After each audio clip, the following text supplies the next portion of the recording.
रात का अंधेरा और आसमान से गिरती बारिश की ठंडी बूंदें इनाया के जिस्म को ही नहीं, उसकी रूह को भी कपा रही थीं।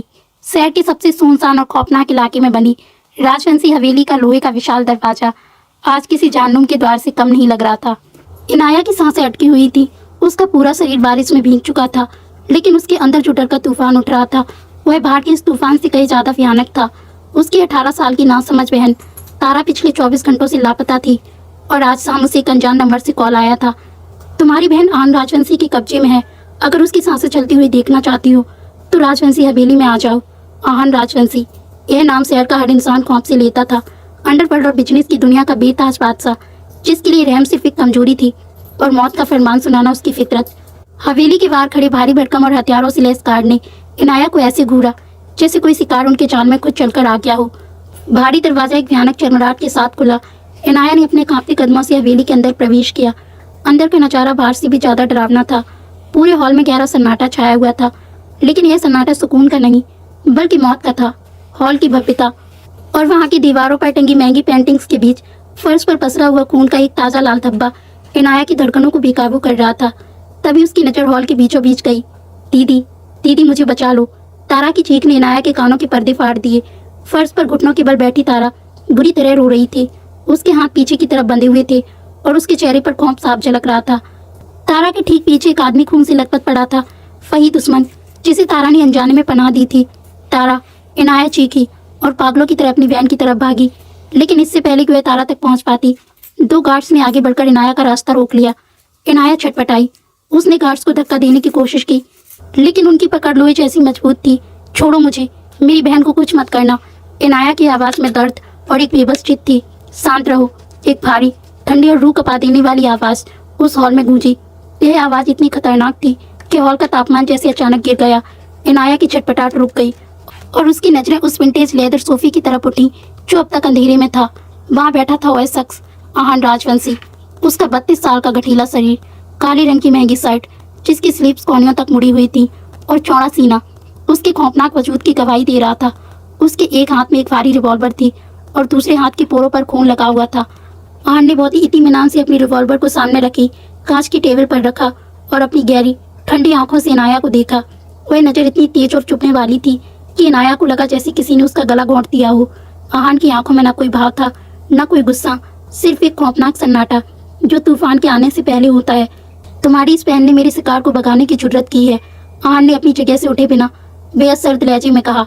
और आहान राजवंशी के दुश्मनों की मदद करने वाले की सिर्फ एक ही सजा होती है, मौत। नहीं। इनाया तड़प उठी। उसकी बड़ी बड़ी मासूम आंखों से आंसुओं की धारा बहने लगी। वो ना समझ है, उसे नहीं पता था कि वो किसकी मदद कर रही है। प्लीज उसे छोड़ दीजिए, मैं आपके हाथ जोड़ती हूँ। आहान ने अपने ऑटो को हल्का सा भींचा।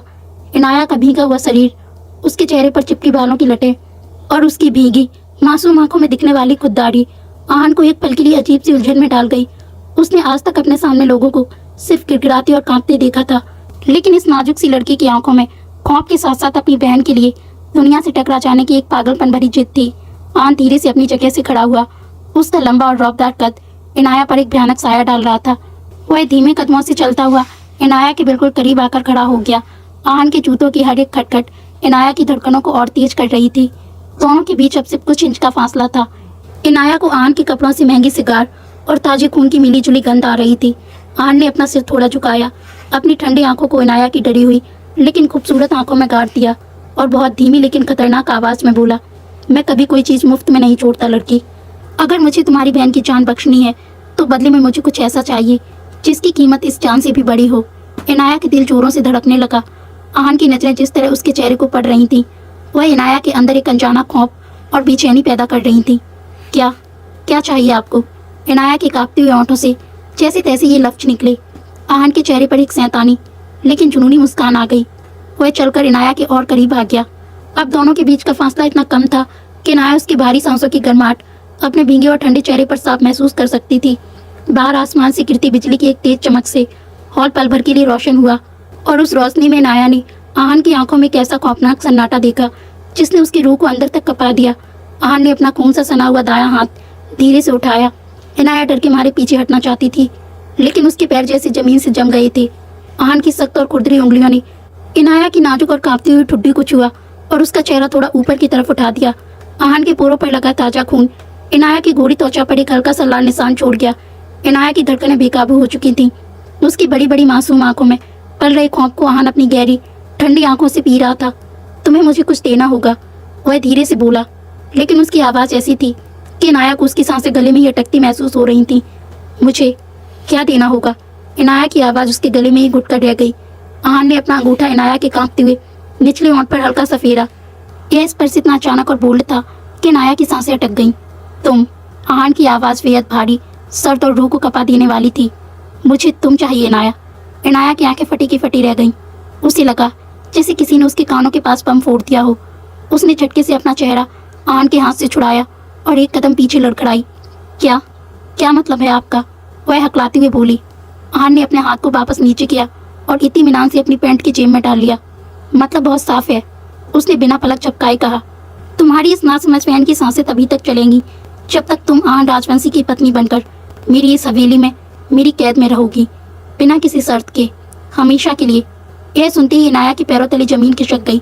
फर्श पर बैठी तारा जोर जोर से रोने लगी। नहीं दीदी, आप ऐसा नहीं करेंगी, मुझे कुछ नहीं होगा, आप यहाँ से चली जाएं। इनाया का पूरा शरीर गुस्से और बेबसी से कांपने लगा। उसने अपनी भीगी हुई मुट्ठियाँ खींच लीं और आहान की आंखों में देखते हुए चीखी, आप पागल हैं, मैं ऐसा कोई सौदा नहीं करूँगी। मेरी बहन को छोड़ दीजिए, रहम कीजिए मुझ पर, वरना मैं पुलिस को। इनाया का वाक्य पूरा भी नहीं हुआ था कि आहान की आंखों में मौजूद वह खामोश तूफान फट पड़ा। रहम और आहान राजवंशी का दूर दूर तक कोई वास्ता नहीं है। उसने बिजली की तेजी से कांच की टेबल पर रखी अपनी रिवॉल्वर उठाई और बिना एक सेकंड गवाए उसका रुख फर्श पर बैठी तारा की माथे की तरफ कर दिया। क्लिक। रिवॉल्वर का हैमर पीछे खींचने की आवाज़ उस सन्नाटे में इतनी भयानक थी कि इनाया के दिल की धड़कनें ही रुक गईं। तारा ने डर के मारे आंखें बंद कर ली और जोर से चीख पड़ी, दीदी मुझे बचाइए, मुझे ना सुनने की आदत नहीं है लड़के। आहान दहाड़ा। उसकी आवाज़ में अब वह नरमी नहीं थी, बल्कि क्रूर और खौफनाक माफिया का गुरूर था। पुलिस के आने से पहले मैं इसका भेजा इस महंगे फर्श पर बिखेर दूंगा। मैं 3 तक गिनूंगा, फैसला तुम्हारा है। 1। आहान ने ठंडी आवाज़ में गिनती शुरू की। नहीं, प्लीज़। इनाया पागलों की तरह आगे बढ़ी। 2। आहान की उंगली ट्रिगर पर कसने लगी। मैं तैयार हूँ। इनाया चीखते हुए घुटनों के बल फर्श पर गिर पड़ी। उसके सब्र का बांध टूट चुका था। आंखों से आंसुओं का सैलाब बहने लगा। उसने अपने दोनों हाथ आहान के आगे जोड़ दिए। उसका सारा स्वाभिमान, सारी खुददारी अपनी बहन की जान के आगे घुटने टेक चुकी थी। प्लीज मत मारिए उसे, मैं तैयार हूँ। आप जो कहेंगे मैं सब करूँगी, बस मेरी बहन को जाने दीजिए। इनाया फूट फूट कर रो रही थी। उसका सिर लगभग आहान के जूतों को छू रहा था। हॉल में सिर्फ इनाया की रोने की आवाज़ गूंज रही थी। आहान ने अपनी रिवॉल्वर नीचे कर ली। उसने इनाया को अपने कदमों में गिरे हुए देखा। एक अजीब सी जिद और गुरूर उसके चेहरे पर छा गया। उसने अपनी रिवॉल्वर वापस टेबल पर फेंकी और झुककर इनाया की बाह को अपनी लोहे जैसी मजबूत पकड़ में जकड़ लिया। अगले ही पल उसने इनाया को झटके से अपने पैरों पर खड़ा कर दिया। इनाया का नाजुक भीगा हुआ शरीर सीधे आहान के सख्त और चौड़े सीने से जा टकराया। टकराव इतना जोरदार था कि इनाया के मुंह से एक हल्की सी सिसकी निकल गई। आहान ने उसे खुद से दूर नहीं किया, इसके बजाय उसने अपना एक मजबूत हाथ इनाया की कमर पर रखा और उसे अपने और करीब खींच लिया। इनाया की दोनों हथेलियां आहान के सीने पर थीं और वह उसके दिल की तेज धड़कनों को अपनी हथेलियों के नीचे महसूस कर सकती थी। आहान का चेहरा इनाया के चेहरे के इतने करीब था कि उनकी सांसें आपस में उलझ रही थीं। आहान के कपड़ों से आने वाली महंगी सिगार और उसके पोरों के खून की महक इनाया के होश उड़ा रही थी। तुम्हारे आंसू अब आहान राजवंशी की जागीर हैं, आहान ने उसके कान के पास फुसफुसाते हुए कहा। उसकी आवाज़ में एक अजीब सी दीवानगी थी। इस हवेली के जहन्नुम में तुम्हारा स्वागत है मिसेस राजवंशी। इनाया ने डर और बेबसी से अपनी आंखें बंद कर ली। उसके गर्म आंसू उसके गालों से होते हुए आहान के हाथ पर गिर रहे थे। आहान ने अपने गार्ड्स की तरफ बिना देखे इशारा किया। इस लड़की तारा को सुरक्षित इसके घर छोड़ाओ, और अगर इसके जिस्म पर एक खरोंच भी आई तो मैं तुम दोनों की खाल उधेड़ दूंगा। गार्ड्स ने तुरंत तारा को उठाया और बाहर की तरफ ले जाने लगे। दीदी दीदी, तारा चीख रही थी, लेकिन इनाया कुछ बोल नहीं पाई। वह बस आहान की मजबूत पकड़ में एक बेजान गुड़िया की तरह खड़ी रही। उसका पूरा वजूद आज इस खौफनाक इंसान के सामने नीलाम हो चुका था। तारा के जाने के बाद हॉल का भारी दरवाजा एक भयानक आवाज के साथ बंद हो गया। बाहर का तूफान अब अंदर आ चुका था। अब इस खौफनाक हवेली में सिर्फ इनाया थी और उसका जुनून से भरा सन की पति आहान राजवंशी। हॉल का भारी दरवाजा बंद होने की वह भयानक चरमराहट और उसके बाद गूंजने वाला मौत जैसा सन्नाटा, बाहर आसमान से गिरती बारिश का शोर अब हवेली की मोटी दीवारों के पीछे कहीं दब गया था। इनाया अभी भी आहान की मजबूत पकड़ में थी। उसका पूरा शरीर बारिश के पानी और अनजाने खौफ से बुरी तरह कांप रहा था। उसके आंसू अब सूख चुके थे लेकिन उसकी बड़ी बड़ी मासूम आंखों में जो बेबसी और डर था वह किसी भी पत्थर दिल इंसान को पिघलाने के लिए काफी था। लेकिन उसके सामने खड़ा इंसान कोई आम आदमी नहीं था, वह आहान राजवंशी था। आहान की ठंडी और गहरी नजरें इनाया के कांपते हुए वजूद को घूर रही थीं। इनाया का नाजुक शरीर उसके सख्त चौड़े सीने से लगा हुआ था। तमाशा खत्म हुआ इनाया। आहान की भारी और सर्द आवाज उस सन्नाटे को चीरती हुई इनाया के कानों में पड़ी। इनाया ने घबराकर पीछे हटने की कोशिश की, लेकिन आहान ने उसकी कमर पर अपनी पकड़ और मजबूत कर दी। छोड़िए मुझे। इनाया की आवाज उसके गले में ही घुट गई। आहान ने कुछ नहीं कहा, उसने बस अपनी एक बांह इनाया की पीठ के पीछे और दूसरी उसके घुटनों के नीचे डाली और अगले ही सेकंड इनाया के पैर जमीन से ऊपर थे। आहान ने उसे अपनी मजबूत बाहों में उठा लिया था। क्या क्या कर रहे हैं आप? उतारिए मुझे, प्लीज, नीचे उतारिए मुझे। इनाया छटपटाई। उसने अपने दोनों छोटे हाथ आहान के सख्त सीने पर रखकर उसे धक्का देने की कोशिश की, लेकिन आहान के लिए उसका यह विरोध किसी छोटे बच्चे की जिद से ज्यादा कुछ नहीं था। अगर तुम चाहती हो कि मैं तुम्हें इस ठंडे फर्श पर फेंक दूं तो छटपटाना जारी रख सकती हो, आहान ने बिना उसकी तरफ देखे सीधे सामने देखते हुए कहा। उसकी आवाज में जो खौफनाक चेतावनी थी उसने इनाया को तुरंत शांत कर दिया। इनाया डर के मारे सिकुड़ गई और उसने अपनी आंखें कसकर बंद कर ली। आहान के जूतों की खटखट उस विशाल हवेली के खामोश गलियारों में गूंजने लगी। हवेली अंदर से किसी भूल भुलैया जैसी थी। दीवारों पर टंगी पुरानी तलवारें, मध्यम रोशनी वाली झूमर और हर तरफ पसरा हुआ अंधेरा इनाया के दिल में खौफ पैदा कर रहा था। आहान सीढ़ियां चढ़ते हुए हवेली के सबसे ऊपरी हिस्से की तरफ बढ़ रहा था। इनाया का भींगा हुआ शरीर आहान की काली शर्ट को भी गीला कर रहा था, लेकिन आहान को इस बात की कोई परवाह नहीं थी। उसे तो बस इनाया के भीगे हुए बालों से आने वाली वह खुशबू महसूस हो रही थी जो उसके अंदर एक अजीब सा जुनून पैदा कर रही थी। आखिरकार आहान एक भारी लकड़ी के दरवाजे के सामने रुका। उसने अपने पैर से दरवाजा धकेला और अंदर दाखिल हुआ। यह आहान राजवंशी का कमरा था। कमरे में सिर्फ एक मध्यम सी पीली रोशनी जल रही थी। बीचों बीच एक विशाल किंग साइज बेड था और कमरे की सजावट से ही समझ आ रहा था कि यहाँ रहने वाला इंसान कितना ताकतवर और क्रूर है। आहान ने बहुत संभल कर लेकिन एक अजीब से अधिकार के साथ इनाया को उस विशाल बेड पर बैठा दिया। बेड के नरम गद्दे पर बैठते ही इनाया ने खुद को पीछे की तरफ खिसका लिया और अपने घुटनों को सीने से लगाकर सिकुड़ कर बैठ गई। वह एक डरी हुई हिरनी की तरह लग रही थी जो किसी खूंखार शेर की गुफा में फंस गई हो। आहान बेड के ठीक सामने खड़ा रहा। उसने अपनी जेब से हाथ बाहर निकाले और इत्मीनान से अपनी शर्ट के ऊपरी 2 बटन खोल दिए।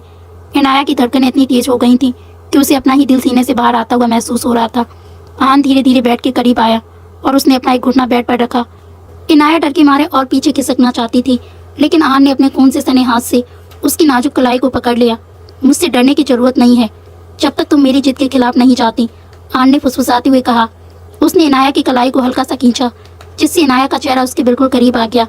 आहान की नजरें इनाया के चेहरे के हर एक हिस्से को पड़ रही थीं।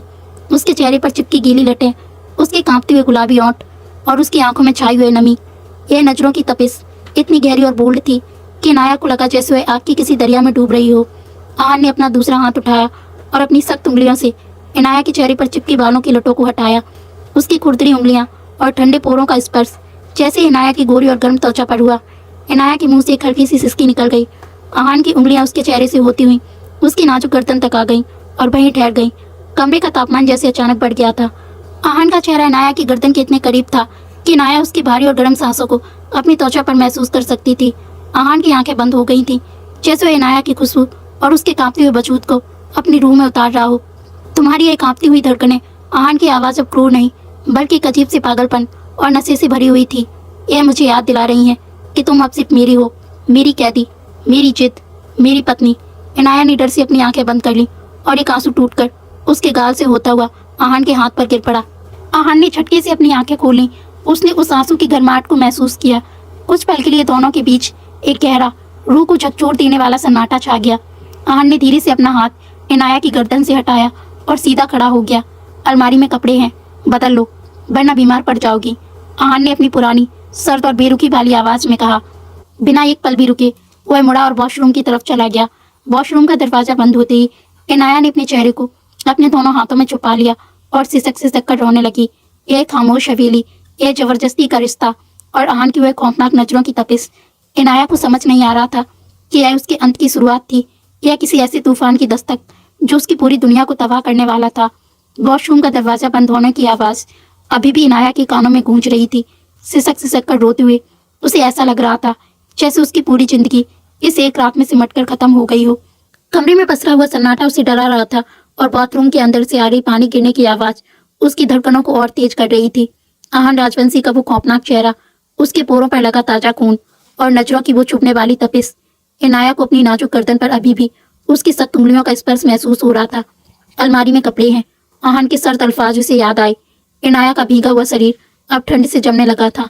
उसने कांपते हाथों से अपने आंसू पहुंचे और लड़खड़ाते कदमों से उस विशाल अलमारी की तरफ बढ़ी।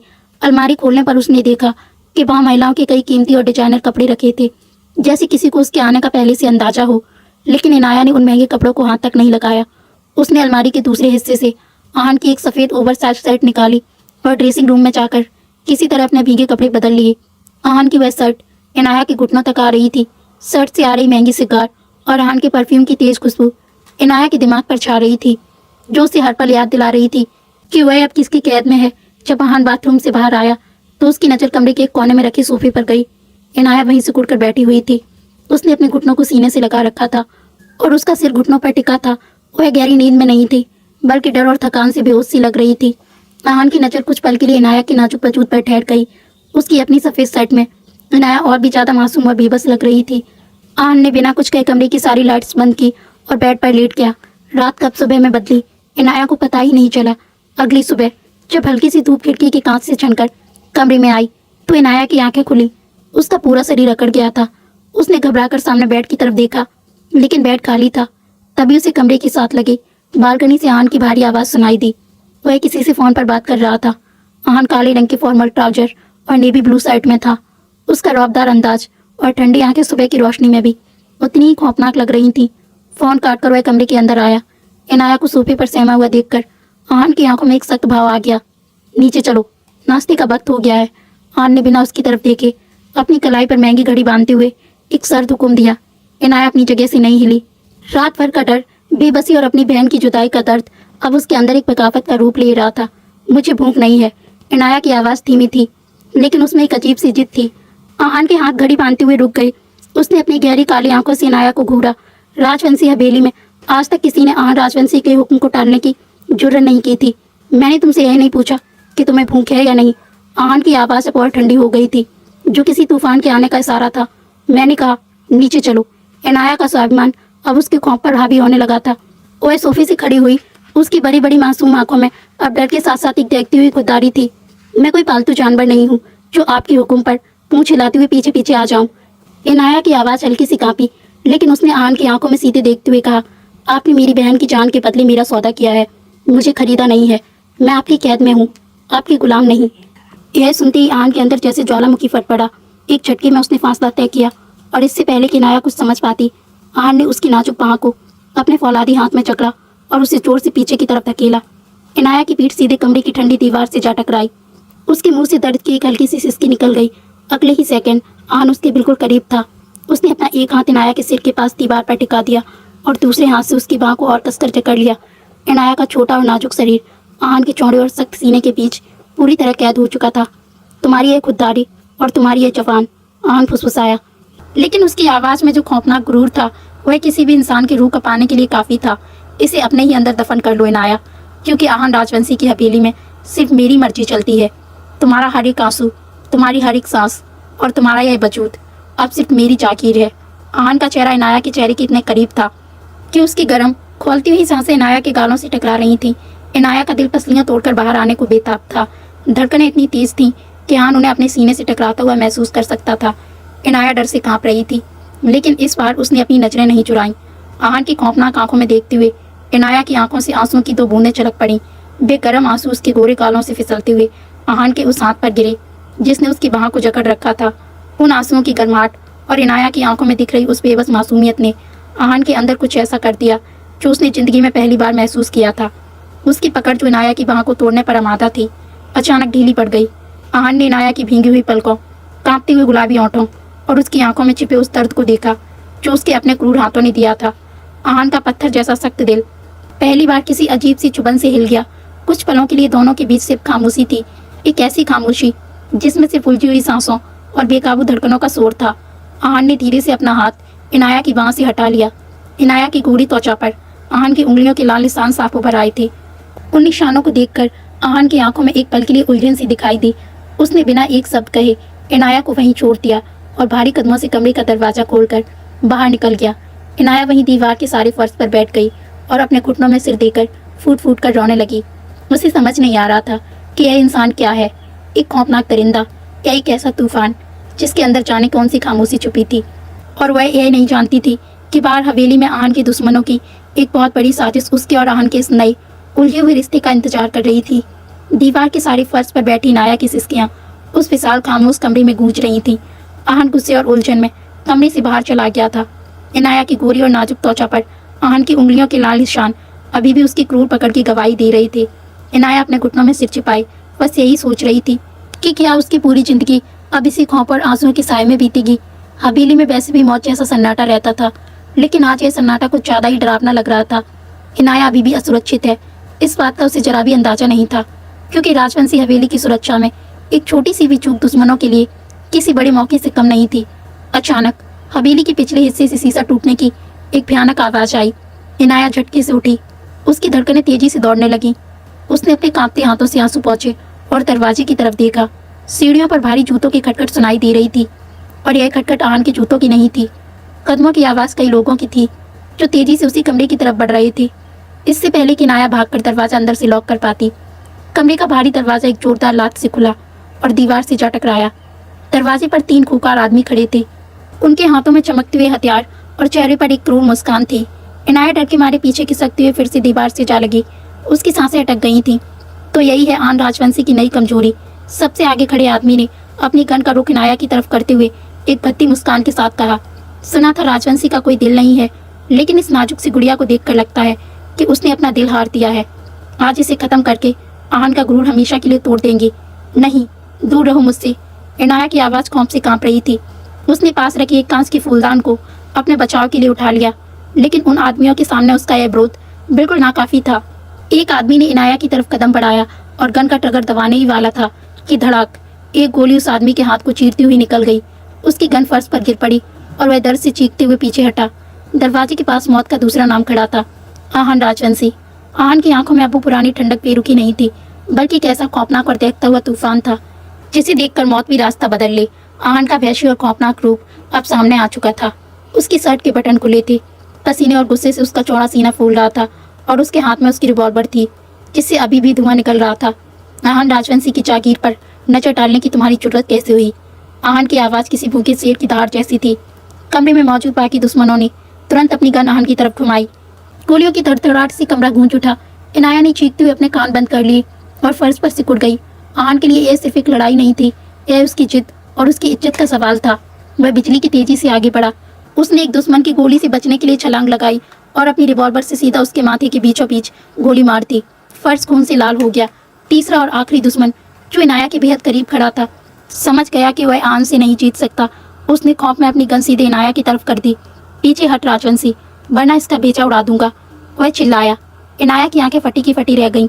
मौत उसके चेहरे के बिल्कुल सामने थी, लेकिन इससे पहले कोई आदमी ट्रिगर दबा पाता, आहन अपनी जान की परवाह किए बिना इनाया के लिए एक मजबूत ढाल बन गया। आहन ने खुद को इनाया और उस बंदूक के बीच झोंक दिया। फायर! गोली आहन के बाएं कंधे को चीरती हुई निकल गई। आहन के मुंह से एक हल्की सी सिसकी निकली, लेकिन उसके कदम 1 इंच भी पीछे नहीं हटे। इनाया ने खौफ से आंखें खोलकर देखा। आहन उसके ठीक सामने खड़ा था और उसके कंधे से बहता हुआ गर्म खून इनाया के कपड़ों पर गिर रहा था। आहन ने अपने घायल होने की परवाह किए बिना अपने दाएं हाथ से उस दुश्मन का गला दबोच लिया। उसकी पकड़ इतनी वैसी थी कि उस आदमी की आंखें बाहर आने लगी।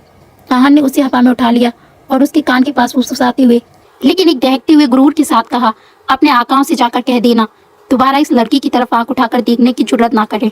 यह लड़की सिर्फ मेरा सौदा नहीं, आहन राजवंशी की इज्जत है, वरना मैं उनका वो हश्र करूंगा कि वो खुद मौत की भीख मांगेंगे। और अगले ही पल आहन ने बेदर्दी से उस आदमी की गर्दन मरोड़ दी। एक भयानक कड़कड़ाहट के साथ वह आदमी बेजान होकर फर्श पर गिर पड़ा। आहन ने अपने गार्डों को बुलाया और उसे बाहर फेंकने का इशारा किया। गार्ड्स आए और उसे उठाकर बाहर ले गई। कमरे में अब सिर्फ आहन की भारी तेज सांसों की आवाज़ गूंज रही थी।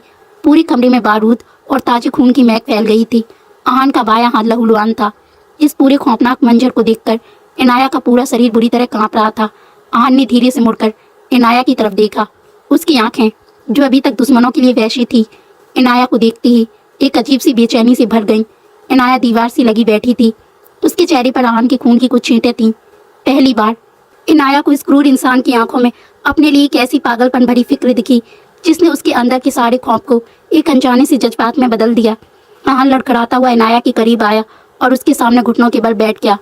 कमरे में अभी भी बारूद और ताजे खून की तेज गंध फैली हुई थी, लेकिन उन दोनों के बीच एक ऐसा सन्नाटा छा गया था जिसमें सिर्फ उनकी बेकाबू धड़कनों का शोर था।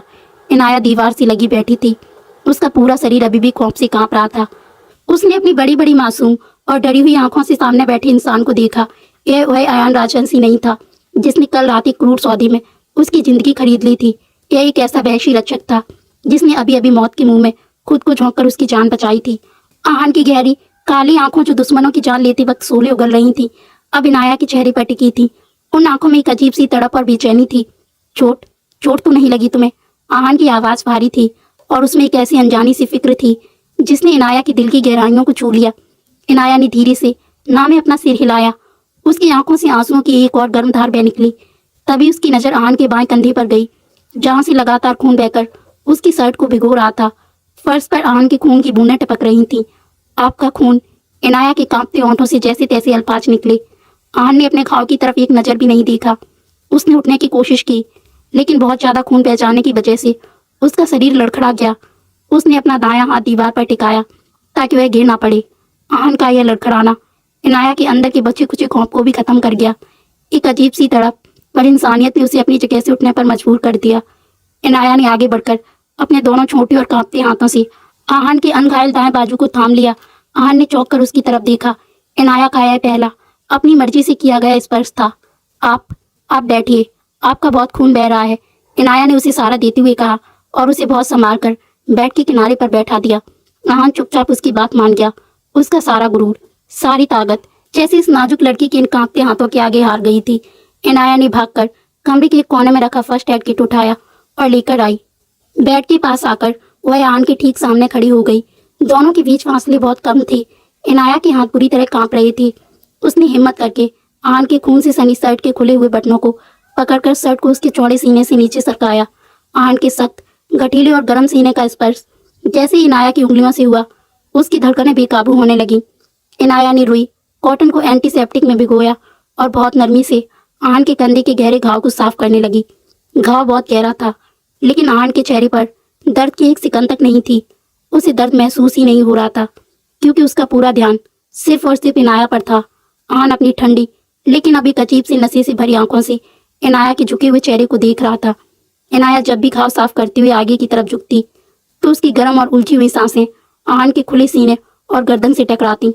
कमरे का तापमान जैसे अचानक बढ़ने लगा था। दर्द हो रहा है? इनाया ने अपनी मासूम आंखें उठाकर धीरे से पूछा। इससे पहले कि वह कुछ और कह पाती, आहान ने अचानक अपना दायां हाथ उठाया और इनाया की उस नाजुक कलाई को थाम लिया जिससे वह घाव साफ कर रही थी। आहान की पकड़ में इस बार कोई क्रूरता नहीं थी, बल्कि ऐसी दीवानगी थी जिसने इनाया की सांसों को अटका दिया। आहान ने उसकी कलाई को हल्का सा खींचा और अगले ही पल इनाया का नाजुक शरीर आहान के सख्त सीने से आ लगा। इनाया के मुंह से एक हल्की सी सिसकी निकल गई। वह आहान के दोनों पैरों के बीच उसके बिल्कुल करीब खड़ी थी और आहान बेड पर बैठा था। आहान का चेहरा अब इनाया की गर्दन और उसके सीने के बिल्कुल सामने था। इनाया की धड़कनें इतनी तेज हो गई थी कि आहान उन्हें साफ सुन सकता था। आहान ने अपने खून से सना हुआ हाथ उठाया और इनाया की कमर के पीछे ले जाकर उसे खुद से और करीब कर लिया, और फिर उसने इनाया के चेहरे पर बिखरी हुई लटों को हटाया। तुम्हारी यह मासूमियत मुझे पागल कर देगी इनाया, आहान फुसफुसाया। उसकी आवाज में एक अजीब सा भारीपन और नशा था। आहान ने अपनी आंखें बंद कर ली और अपना चेहरा इनाया की नाजुक गर्दन के पास ले गया। इनाया डर और एक अनजाने से एहसास से कांप उठी। उसने अपने दोनों हाथ आहान के चौड़े कंधे पर रख दिए। आहान ने गहरी सांस ली और इनाया के जिस्म से आने वाली उस बारिश और डर से मिली जुली खुशबू में खो गया। उसने अपनी सारी हदें, सारा गुरूर किनारे रख दिया। उसका सख्त चेहरा इनाया की नर्म गर्दन को छू रहा था, और फिर आहान ने बहुत नरमी से एक दीवाने आशिक की तरह अपने गर्म होंठ इनाया की कांपती हुई गर्दन पर रख दिए। यह स्पर्श इतना गहरा, इतना जुनूनी और इतना जज्बाती था कि इनाया के पैरों तले जमीन खिसक गई। उसकी सांसें बुरी तरह उलझ गईं और उसने अपनी आंखें कसकर बंद कर ली। आहान का वह उसकी गर्दन पर स्पर्श कोई हवश नहीं था, वह एक सुकून था, एक तड़प थी। वह इस बात का इजहार था कि अगर आज उस गोली से इनाया को कुछ हो जाता तो वह खौफनाक माफिया हमेशा के लिए खत्म हो जाता। आहान के होंठों की वह तपिश इनाया की रूह तक उतर गई। आहान ने धीरे से अपना चेहरा हटाया, लेकिन उसकी बाहें अभी भी इनाया की कमर में लिपटी हुई थीं। उसने अपनी नशीली आंखों से इनाया की लाल हो चुके गालों और झुकी हुई पलकों को देखा। आज आन राजवंशी को यह एहसास हो चुका था कि उसने इनाया का सिर्फ एक सौदा नहीं किया था, बल्कि अपनी मौत और जिंदगी दोनों को इस हवेली में ले आया था। इनाया ने कांपते हाथों से किसी तरह उसके कंधे पर पट्टी बांधी, लेकिन उन दोनों के बीच अब जो आग सुलग चुकी थी वह किसी भी कौप से बहुत बड़ी थी। आहान की नसीली आंखें अभी भी इनाया के चेहरे पर टिकी थीं। वह धीरे से पीछे हटा, लेकिन उसकी बाहें इनाया की कमर से पूरी तरह अलग नहीं हुई थी। कमरे में खून और बारूद की गंध के बीच इनाया के दिल में एक अनजानी सी हलचल मच गई थी। वह इंसान जिसे वह कल तक मौत का दूसरा नाम समझ रही थी, आज उसकी रूह को छू गया था। मुझे मुझे कमरे की सफाई करनी है, इनाया ने नजरें चुराते हुए किसी तरह हल्काते हुए कहा।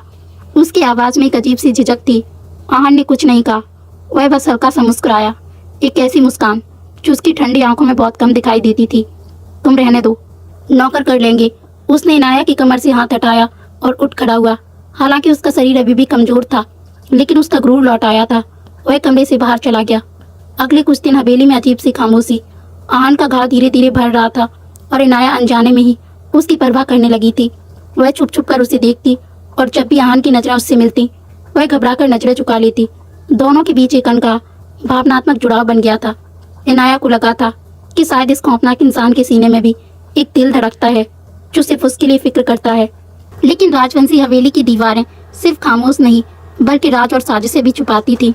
एक दोपहर जब आन हवेली से बाहर था, इनाया अपने कमरे में बैठी थी, तभी हवेली का सबसे पुराना और भरोसेमंद माने जाने वाला मैनेजर विक्रम कमरे में दाखिल हुआ।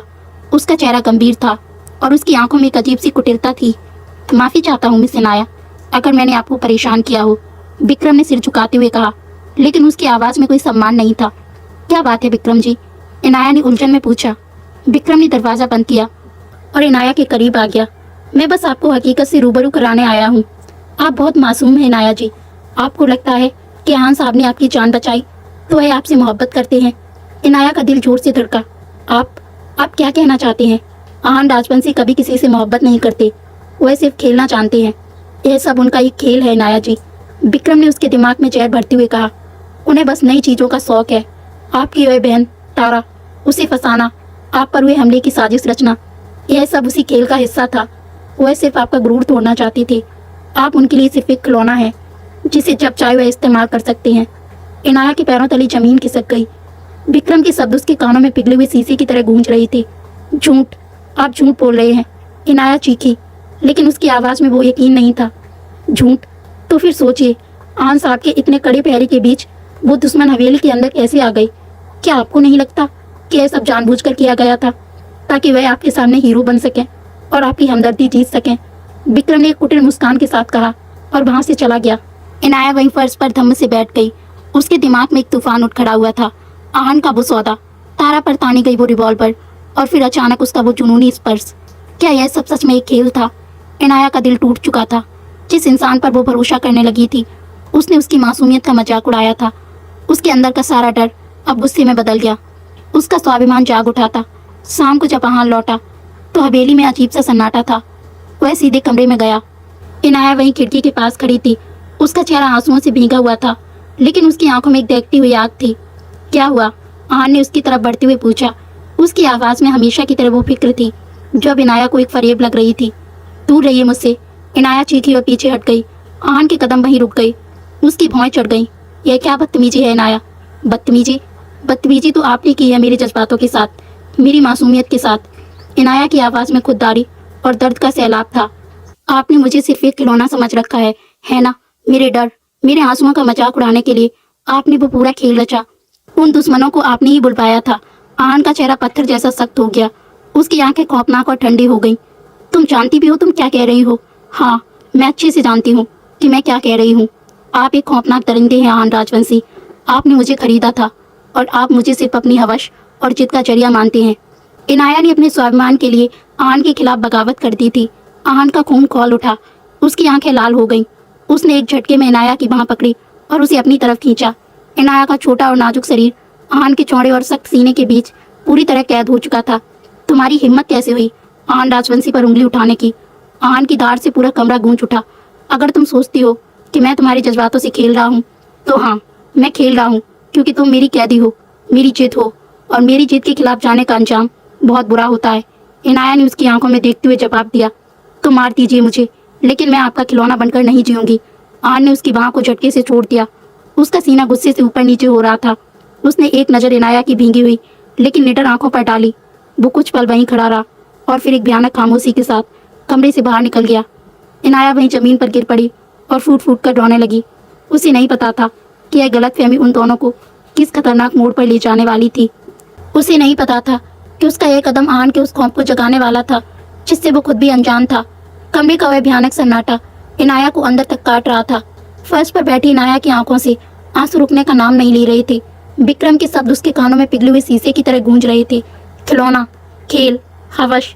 उसका दिल कह रहा था कि उस दिन जब आन ने गोली खाई थी तो उसकी आंखों में जो फिक्र थी वह झूठी नहीं हो सकती, लेकिन उसका स्वाभिमान उसे चीख चीख कर याद दिला रहा था कि वह सिर्फ एक मजबूर लड़की है जिसे उसकी बहन की जिंदगी की कीमत लगाकर खरीदा गया है।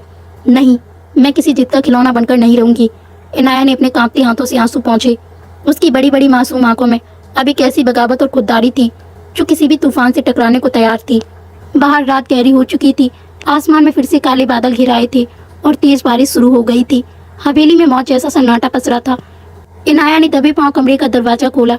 हवेली के लंबे खामोश गलियारे अंधेरे में डूबे हुए थे। वह जानती थी कि मुख्य दरवाजे पर भारी पहरा होगा, इसलिए वह पिछले हिस्से की तरफ गई जहाँ से नौकरों का आना जाना होता था। किस्मत से पीछे का एक छोटा लोहे का दरवाजा खुला था। इनाया ने बिना एक पल सोचे उस भयानक बारिश और अंधेरे में दौड़ लगा दी। उसका नाजुक शरीर ठंडी बारिश में बुरी तरह कांप रहा था, लेकिन उसके कदम में रुकने का कोई नाम नहीं था। वह हवेली को पार करके उस सुनसान जंगलों से घिरी और घुमावदार सड़क पर आ गई थी। उधर हवेली में आन अपनी मध्यम रोशनी वाली स्टडी रूम में बैठा था। उसके सामने रखी महंगी शराब का ग्लास टूट चुका था, लेकिन उसके अंदर सुलग रही गुस्से और बेचैनी की आग बुझने का नाम ही नहीं ले रही थी। इनाया की वो नफरत भरी आंखें और उसकी बगावत आन के सीने में खंजर की तरह चुभ रही थी। वह खुद को रोक नहीं पाया और भारी कदमों से इनाया के कमरे की तरफ चल पड़ा। जैसे ही उसने कमरे का दरवाजा खोला, कमरा खाली था। आन का दिल एक सेकंड के लिए धड़कना भूल गया। बालकनी का दरवाजा खुला था और ठंडी हवा कमरे में आ रही थी। इनाया, आन की धार से पूरी हवेली की दीवारें कांप उठी। गार्ड्स भागते हुए आए। जब आन को पता चला कि इनाया हवेली से गायब है तो अंडरवर्ल्ड्स के उस खौफनाक बादशाह की आंखों में जिंदगी में पहली बार मौत का खौफ तैर गया। अपनी मौत का नहीं, बल्कि इनाया के खोने का खौफ। आन बिना अपनी गन या जैकेट लिए पागलों की तरह उस तूफानी बारिश में हवेली के बाहर भागा। इनाया बारिश में पूरी तरह भीगी हुई उस अंधेरी और फिसलन भरी सड़क पर बदहवास भाग रही थी। उसे नहीं पता था कि वह कहाँ जा रही है, बस वह उस खौफनाक इंसान से दूर जाना चाहती थी। अचानक सामने वाले मोड़ से एक भारी ट्रक की तेज और अंधी हेडलाइट ने उसकी आंखों को चौंधिया दिया। बारिश और कीचड़ की वजह से ट्रक बेकाबू हो चुका था और वह सीधा इनाया की तरफ मौत बनकर आ रहा था। इनाया के पैर जमीन पर ही जम गए थे। भागने का कोई रास्ता नहीं था। उसने खौफ से अपनी आंखें कसकर बंद कर ली और मौत का इंतजार करने लगी। इनाया, यह आवाज़ आसमान से कड़कती बिजली से भी ज़्यादा भयानक और तड़प से भरी हुई थी। इससे पहले कि वो बेकाबू ट्रक इनाया को छू पाता, एक फौलादी साए ने उसे जोर से धक्का दिया। इनाया हवा में उछली और सड़क के किनारे गीली मिट्टी और पत्थरों पर जा गिरी। वह साया भी उसके साथ ही जमीन पर रोल होता हुआ गिरा। ट्रक एक भयानक ब्रेक की आवाज़ के साथ उनके बिल्कुल पास से गुजर गया। इनाया की सांसें जैसे गले में ही अटक गई थीं। वह बदहवास सी जमीन पर पड़ी कांप रही थी। तभी दो लोहे जैसे मजबूत हाथों ने उसके नाजुक कंधों को जकड़ा और उसे झटके से खींचकर सीधा किया। सामने आन राजवंशी था। आन का पूरा गठीला शरीर बारिश और कीचड़ से सना हुआ था। उसकी शर्ट फट चुकी थी और उसकी बाएं से ताजा खून बह रहा था, लेकिन उसका ध्यान अपनी किसी चोट पर नहीं था। उसकी वो गहरी काली आंखें, आज उनमें कोई क्रूर, कोई खौफनाक सन्नाटा या गुस्सा नहीं था। उन आंखों में एक ऐसा खौफ, एक ऐसी तड़प और पागलपन था जिसने इनाया की रूह को झकझोर कर रख दिया था। आन का सीना तेज तेज सांस लेने की वजह से जोर जोर से ऊपर नीचे हो रहा था। पागल हो गई हो तुम? आन की आवाज़ किसी जख्मी शेर की दहाड़ जैसी थी, लेकिन वह आवाज़ पूरी तरह कांप रही थी। अगर तुम्हें कुछ हो जाता, अगर आज वो ट्रक, आन के लफ्ज़ उसके गले में ही घुट गए। वो इंसान जिसके नाम से शहर के बड़े बड़े लोग कांपते थे, आज एक नाजुक सी लड़की के खोने के ख्याल से बुरी तरह थरथरा रहा था। अगले ही सेकंड आन ने अपनी सारी हदें, अपनी सारी ताकत और अपना सारा क्रूर तोड़ दिया। उसने इनाया को झटके से अपनी तरफ खींचा और उसे अपने मजबूत बाहों में कसकर खींच लिया।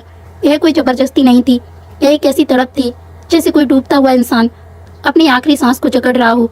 इनाया का छोटा सा भीगा हुआ शरीर आन के सख्त सीने में पूरी तरह छुप गया था। आन का चेहरा इनाया की गीली गर्दन में छुपा हुआ था। उसकी गर्म भारी सांसें इनाया की ठंडी त्वचा को जला रही थीं। आन की बाहों की पकड़ इनाया की कमर पर इतनी गहरी और जज्बाती थी कि इनाया को आन के दिल की बेकाबू धड़कनें सीधे अपने सीने पर महसूस हो रही थीं। फिर कभी दोबारा मुझसे दूर जाने की कोशिश मत करना इनाया। आहान ने उसकी गर्दन के पास फुसफुसाते हुए कहा। उसकी आवाज़ में वो खामोश तड़प थी जो दुनिया की किसी भी फरेब से बहुत ऊपर थी।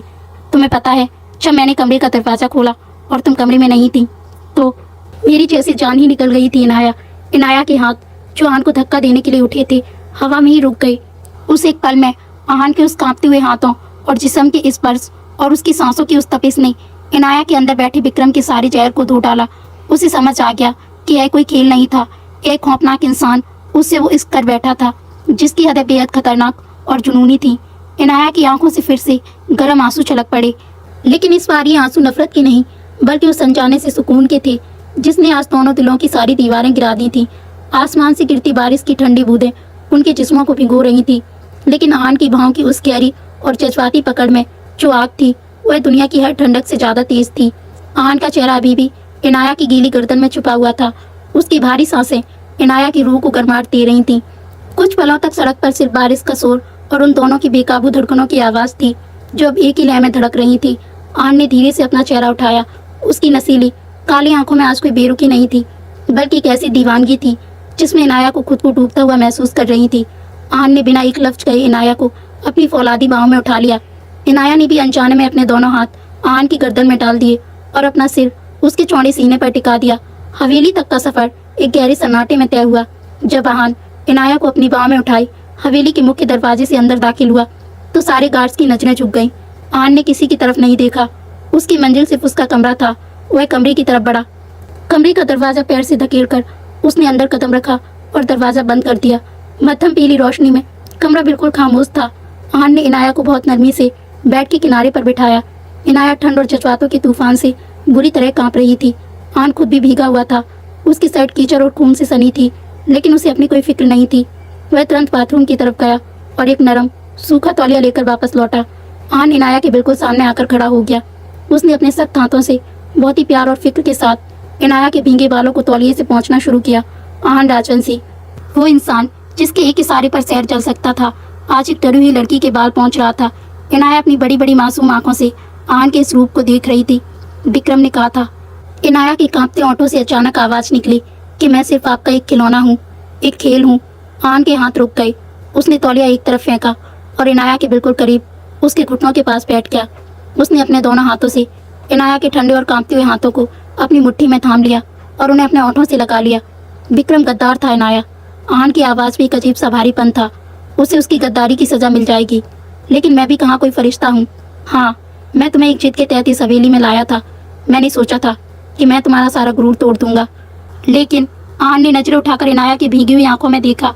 लेकिन तुम्हारी इस मासूमियत ने, तुम्हारी इन आंसुओं ने आहान राजवंशी का सारा गुरूर, सारी दुनिया तबाह कर दी। मैं तुम्हें कैद करने लाया था और खुद तुम्हारी इन आंखों में कैद हो गया। तुम मेरा खेल नहीं हो इनाया, तुम मेरा इकलौता सच हो, मेरी जिद नहीं, मेरा जुनून हो। यह सुनते ही इनाया की सांसें जैसे अटक गईं। उसके अंदर विक्रम के भरे हुए जहर की आखिरी बूंद भी मिट गई। आहान धीरे से अपनी जगह से उठा और इनाया के बिल्कुल सामने खड़ा हो गया। अगर तुम आज मुझसे दूर चली जाती, आहान फुसफुसाया और उसकी उंगलियों ने इनाया के चेहरे पर चिपकी गीली लटों को हटाया, तो मैं सच में मर जाता। आहान की ठंडी और कुर्ती उंगलियों का स्पर्श जैसे इनाया के गोरे गालों पर हुआ, कमरे का तापमान अचानक बढ़ने लगा। इनाया की धड़कनें बेकाबू हो चुकी थीं। आहान की आंखों में अभी कैसी नजरों की तपिश थी जो इनाया को अंदर तक पिघला रही थी। आहान ने अपना एक हाथ इनाया की नाजुक कमर के पीछे रखा और उसे हल्का सा अपनी तरफ खींचा। इनाया भी सम्मोहन की स्थिति में खड़ी हो गई। दोनों के भीगे हुए जिस्म एक दूसरे से टकरा रहे थे। आहान के कपड़ों से आने वाली बारिश, खूनी और महंगी सिगार की वह मिली जुली खुशबू इनाया के होश उड़ा रही थी। इनाया ने अपनी कांपती हुई हथेलियां आहान के सख्त सीने पर रख दी। आहान का सीना तेज तेज ऊपर नीचे हो रहा था। उसने अपना दूसरा हाथ इनाया की गर्दन के पीछे ले जाकर उसके बालों में फंसा दिया। तुम्हारी यह धड़कनें, तुम्हारी यह खुशबू, आहान की आवाज़ अब भारी और मदहोश कर देने वाली थी। आज मुझे अपनी सारी हदें पार करने दो इनाया। इनाया ने कोई विरोध नहीं किया। उसकी झुकी हुई पलकें और उसकी सांसों की तेज तपिश आहान के लिए सबसे बड़ी रजामंदी थी। आहान ने अपनी आंखें बंद की और अपना चेहरा इनाया की गर्दन के पास ले गया।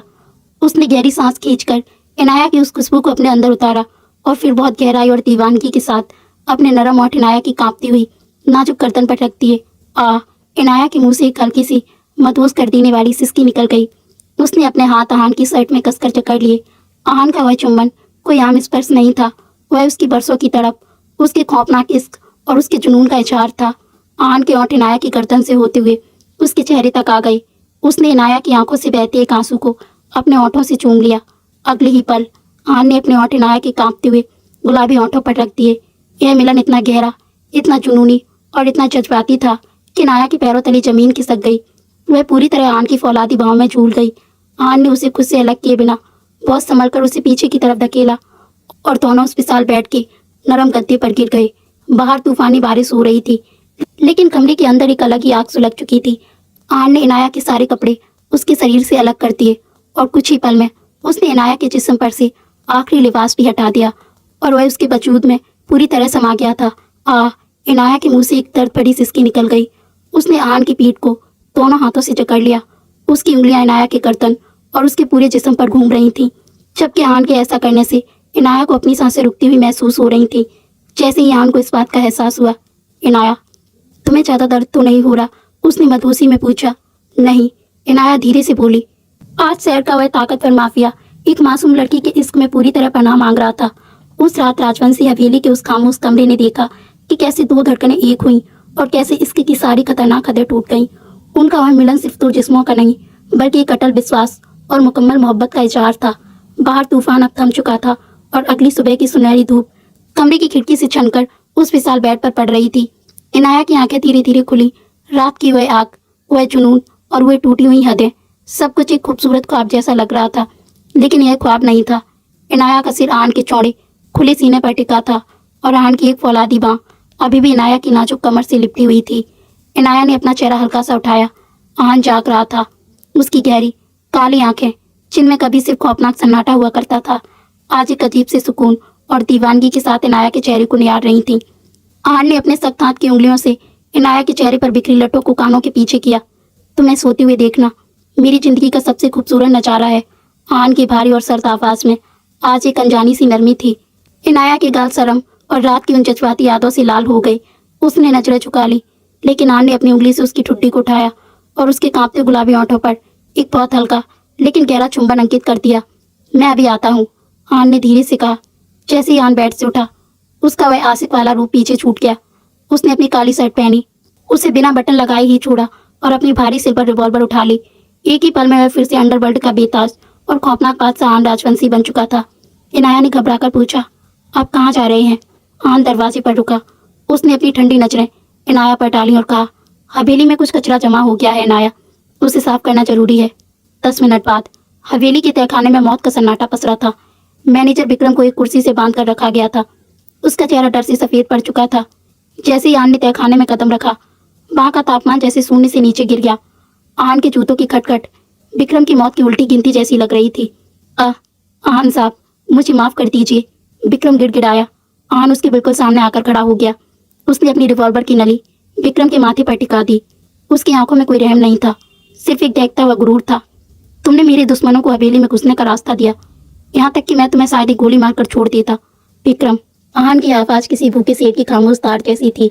लेकिन तुमने मेरी पत्नी, मेरी इनाया के दिमाग में जो जहर भरने की जुर्रत की है, तुमने उसके आंसुओं का जो सौदा किया है, उसकी सजा सिर्फ मौत नहीं हो सकती। क्लिक। आन ने रिवॉल्वर का हैमर पीछे खींचा। राजवंशी की इज्जत पर उंगली उठाने वालों का यही अंजाम होता है। धड़क। एक ही गोली ने गद्दारी का सारा हिसाब चुकता कर दिया। विक्रम का बेजान शरीर कुर्सी से लटक गया। आन ने अपने गार्ड्स की तरफ देखे बिना सर दुकुम दिया। इसकी लाश को मेरे दुश्मनों के अड्डे पर फेंकाओ, यह मेरा पैगाम है। जो आन राजवंशी की जिससे टकराएगा, उसका नामो निशान मिटा दिया जाएगा। और हाँ, तारा के घर के बाहर सुरक्षा दोगुनी कर दी जाए। उस लड़की को खरोंच भी आई तो मैं पूरे शहर को आग लगा दूंगा। गार्ड्स ने खौफ से सिर झुका लिया। अपना क्रूर अपना इंतकाम पूरा करने के बाद आहान मुड़ा और भारी कदमों से वापस अपने कमरे की तरफ चल दिया। जब आहान कमरे में लौटा तो उसने देखा कि नाया तैयार होकर खिड़की के पास खड़ी थी। आहान के चेहरे पर लगे खून के हल्के छींटे और उसके कपड़ों से आती बारूद की महक बता रही थी कि उसने अपना काम पूरा कर लिया है। इनाया अब इस खौफनाक इंसान से नहीं डरती थी। वह जानती थी कि यह क्रूरता दुनिया के लिए है, इनाया के लिए तो आन वह ढाल था जिसे कोई भेद नहीं सकता था। आन धीरे धीरे इनाया के करीब आया। उसने रिवॉल्वर टेबल पर फेंक दी और इनाया को अपनी फौलादी बाहों में पीछे से जकड़ लिया। इनाया का नाजुक शरीर आन के सख्त सीने से पूरी तरह सट गया। सब खत्म हो गया। आन ने अपना चेहरा इनाया की गर्दन में छुपाते हुए फुसफुसाया, तारा सुरक्षित है और हमारे बीच अब कोई गद्दारी, कोई झूठ नहीं है। इनाया ने अपने दोनों हाथ आन के उन मजबूत हाथों पर रख दिए जो उसकी कमर से लिपटे थे। उसने अपना सिर पीछे की तरफ आन के कंधे पर टिका दिया और अपनी आंखें बंद कर ली। मुझे अब किसी बात का खौफ नहीं है। इनाया की आवाज़ में एक अटल विश्वास था, क्योंकि मैं जानती हूँ कि मेरा रक्षक दुनिया का सबसे ताकतवर इंसान है। आन ने इनाया को अपनी तरफ घुमाया।